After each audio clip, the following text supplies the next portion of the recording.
the history of prison cells begins in deep antiquity, when humanity was only starting to recognize the necessity of isolating criminals and those who disrupted public order. As early as the 9th century, primitive forms of imprisonment existed, which consisted of underground pits, caves, or cramped wooden structures where people were kept in shackles without food, light, or basic living conditions. The purpose of imprisonment at that time was not to reform the individual, but rather to punish, humiliate, and terrify others. Prison was not a place to serve a sentence, but a waiting period for execution, torture, or a court ruling. In medieval cities, prisons were located in the basements of castles, monasteries, or fortresses, where rough stone walls exuded dampness and the air was filled with the stench of decay and blood. Prisoners slept on the cold ground, chained, alongside rats and insects. No distinction was made between men, women, or children. Everyone was thrown into the same room, where only the strongest survived. The authorities did not care about the health of the prisoners, considering them not as human beings but as criminals, deprived of the right to compassion. However, it was during this grim period that the first ideas about the need to organize the penal system began to emerge. In some European countries, particularly in England and Italy, the first prison cells separated by wooden or stone partitions began to appear. These were not yet modern cells, but society was already beginning to understand that isolating each prisoner could prevent the spread of disease and violence within prisons. In monasteries, where monks who had broken discipline were kept in special cells, the idea of solitary confinement as a form of penance was born. These monastic cells, austere and ascetic, became the prototype of future prison cells. By the 11th and 12th centuries, prisons began to take on a more structured and systematic form. In Europe, the first urban prisons emerged, managed by ecclesiastical and state authorities. These grim places were no longer used solely for detaining individuals before trial or execution but also as a form of punishment through isolation. Stone walls, tiny windows that barely let in any light, low ceilings, and heavy wooden doors created an atmosphere of despair. Inside, darkness, dampness, and the stench of decay prevailed. Prisoners were shackled to walls or to massive rings embedded in the floor. Straw, which served as bedding, was rarely changed and soon became a breeding ground for disease and parasites. Water and food were provided irregularly, and inmates often had to pay the jailers for more tolerable conditions. Jailers wielded nearly unlimited power, and many abused it, turning imprisonment into torture. However, society gradually began to entertain the idea that prisons could serve not only as places of suffering but also as tools for rehabilitation. Influenced by monastic traditions, some countries began to introduce cells resembling monastic cells, where prisoners spent their time in solitude, reflecting on their actions. In some institutions, inmates were required to work, grinding grain, forging metal, or laboring in workshops, to instill discipline. It was during this period that the idea of rehabilitation through labor and repentance began to take shape. Although conditions remained harsh, the very concept of punishment started to slowly evolve. By the end of the 13th century, prisons had become an important part of the judicial system, and their architecture began to include corridors, guard rooms, and individual cells, the first signs of the future penitentiary institutions. During the 14th and 15th centuries, the growth of cities and the strengthening of state structures led to the development of more organized prison systems. Prisons were no longer built solely as temporary dungeons but as full-fledged institutions with clear structures and security measures. Cells became slightly more spacious, though they remained bleak and devoid of comfort. Stone rooms with narrow window slits, through which only a faint light penetrated, replaced the damp pits of earlier times. Inside, roughly hewn wooden bunks were covered with a thin layer of straw. A clay pot placed in the corner served as a toilet. The air was heavy and stale, especially during the winter months when ventilation was almost non-existent. Prisoners suffered from cold, filth, and disease, but prisons were gradually ceasing to be places solely for torture. Rules for detention were established, terms of imprisonment were set, and different categories of prisoners were introduced. Some cities began to build separate prisons for men, women, and juveniles. In wealthier European countries, the first reformatories emerged, where inmates were forced into physical labor, such as turning millstones or cleaning streets. Ideas of rehabilitation and control, rather than mere punishment, gained traction. Religion continued to exert a strong influence. Priests visited prisoners, delivered sermons, and called for repentance.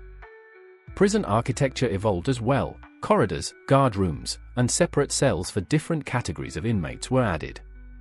Although life inside remained harsh, prisons began to be seen as part of the state system rather than the private dungeons of feudal lords or inquisitors.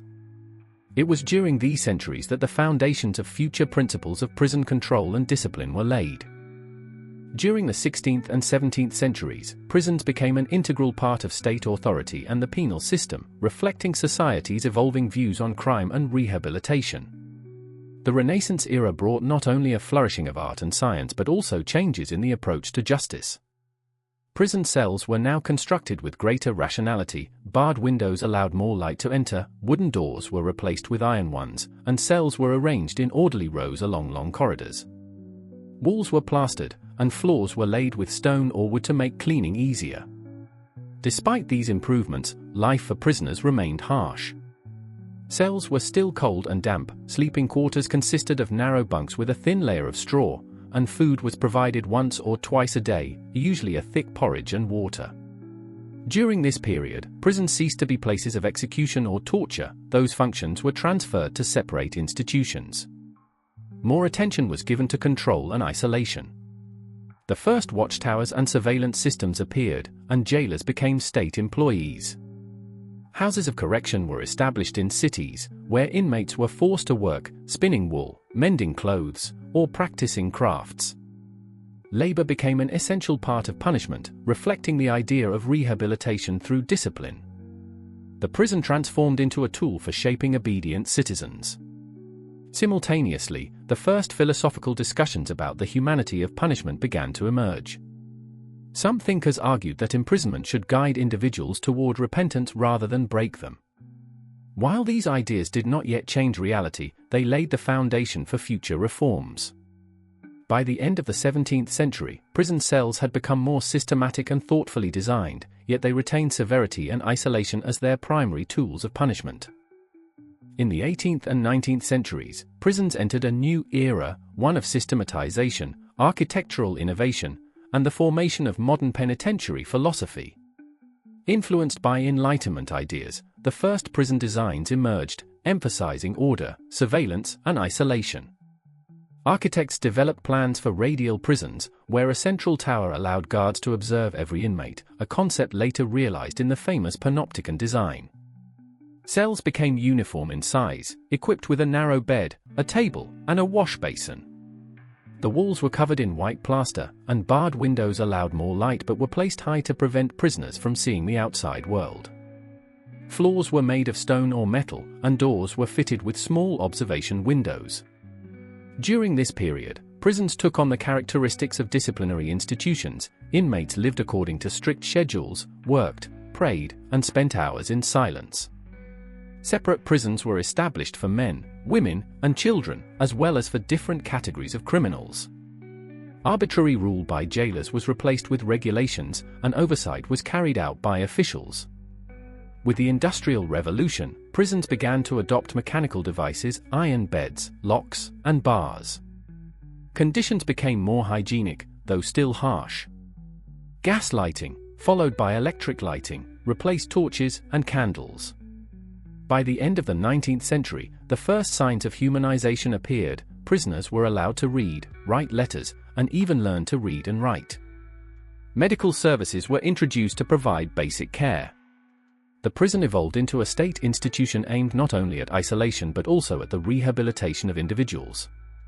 It was during this period that the principles shaping 20th century penitentiary systems were established.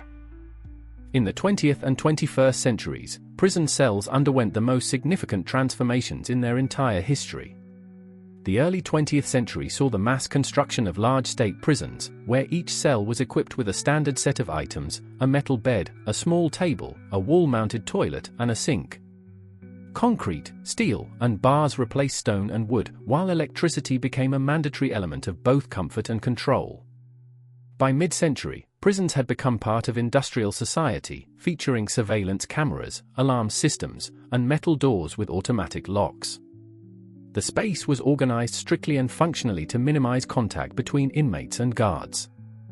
After World War II, some countries began implementing social rehabilitation programs, including education, psychological support, and vocational training.